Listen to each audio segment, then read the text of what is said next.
So, good morning guys. Good morning from Saigon. You are sunlight. Ang ganda ng boses ko sa umaga. Kahit sa hapon, kahit sa gabi, maganda boses ko. So, yun. Feeling ano, no? So, welcome to Saigon. Kanta ulit ako. Bakit ba? You are sunlight and I moon. Hi, this is Leia from Saigon. Ang ganda ng umaga, ang ganda ng gising. So yan, it's still 6:30 here in Ho Chi Minh, in Saigon. Pero sa atin sa Pilipinas, it's 7:30. So, I'm having my coffee. Kasama kasi sa sa accommodation yung breakfast. So sabi ko nga sana hindi na lang kasama. Sana yung walang breakfast ang kinuha ko. Kasi plano ko talaga yung mga local dito. Local naman yung nasa buffet, pero gusto ko yung sa mga karinderya. But anyways, this is actually, the accommodation here in Saigon is very inexpensive. Tapos okay naman yung mga rooms.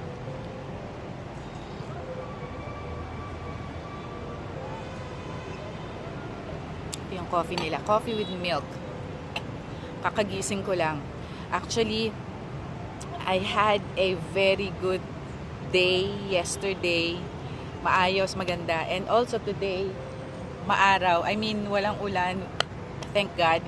So, sana towards the end of my trip here in Saigon, ganito yung weather. Kasi para mas maraming magagawa. So, yan. So, I'm on top of this building sa Elios Hotel. Ano lang naman to? 12. I'm on the 12th floor. Parang what do you call that? Sky deck, yung ganyan. So kukuda lang ako, no? Kahapon I was really in a hurry. Talagang in-accomplish ko lahat ng dapat kong gawin, dapat kong matapos. And so far, since napaka-spontaneous ko talaga, may pagka-impulsive ako, oo, pero sometimes it is to my advantage. So, yan. Sarap ng coffee talaga dito. Grabe. Kasi nga, this is a scheduled trip. No? Scheduled na to long time ago. Long time ago. Hindi naman. Basta yun. Then, nagkaroon ng bagyo sa Bicol nung Saturday. So, immediately, I was really thinking, pag nagkabagyo sa Bicol, magkaka-brown out, tapos yung baka ma-cancel yung mga bus trip, tapos mas lalong walang biyahe sa eroplano. So ang dami kong iniisip, pero hindi ko in-overthink. Ito kasi ako, this is who I am actually.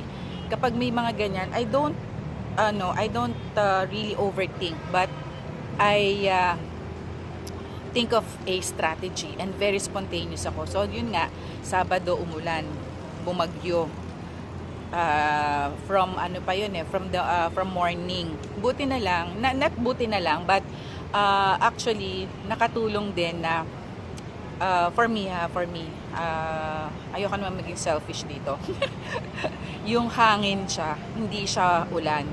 Kasi kung ulan 'yon, kung baha 'yon, talagang I think magkakaroon ng aberya. So, bumaha dun sa area dun sa, nagkukwento lang ako guys, no? Just to document everything. So, bumaha dun sa area, ako sa apartment sa Bicol, pero hanggang dun lang sa may hagdanan. So, hindi pumasok sa bahay, pero inakyat ko na yung mga gamit nung nakikita ko na tumataas na yung tubig. So, yun. And then, around mga 6 p.m., humupa na. So we were very very glad, yung mga neighbors ko, na hindi talaga pumasok yung bagyo, yung baha. Tapos yon, so nagsa-strategize na ako. Sabi ko, kinalingguhan, nakabook na kasi ako ng nakabook ako ng Tuesday pa Manila.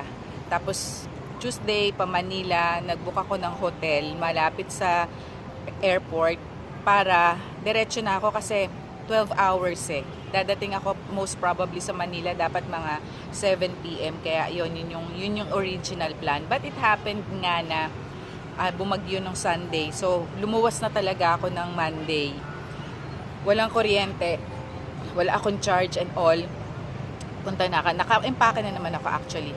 Pero buti na lang may tubig sa apartment. Nakaligo na ako, nakapag-freshen up na ako. So I decided na pumunta sa terminal para magpa-rebook or kung ano yung bus na available doon. Sasakay na ako pa Manila ng Monday. Kasi nakikinikinita ko na baka ma-stranded ako lalo. So kinakabahan ako kasi when I arrived in the terminal ng 9 a.m. hindi pa nagde-decide na bumiyahe yung mga bus kasi nga may inintay pa silang go signal if it's safe to travel. Tapos sabi ko, nakicharge, buti may isang coffee shop doon na may kuryente, may ano sila yung what do you call that? Generator. So nakipag-charge ako doon, nagamit ko yung phone ko ng mga chinek ko kung may mga advisory from Philippine Airlines and mga lahat.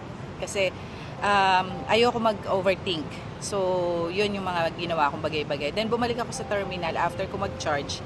Good thing, cleared naman sila na to travel. So, sabi ko dun sa conductor, sabi ko, kukunin ko lang po yung gamit ko. Which is talaga nakapack na ako, nakaligo naman ako. Sabi ko, babalik ako kagad.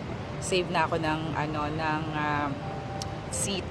Tapos yung original bus na sinecure ko, kasi wala pa sila nung time na yon, tawag dito, buti na lang pwede siyang i-open ticket kasi nga hindi ko naman siya nagamit. So anyway, so haba ng kwento ko. So in short, nakarating ako ng Manila ng Monday evening.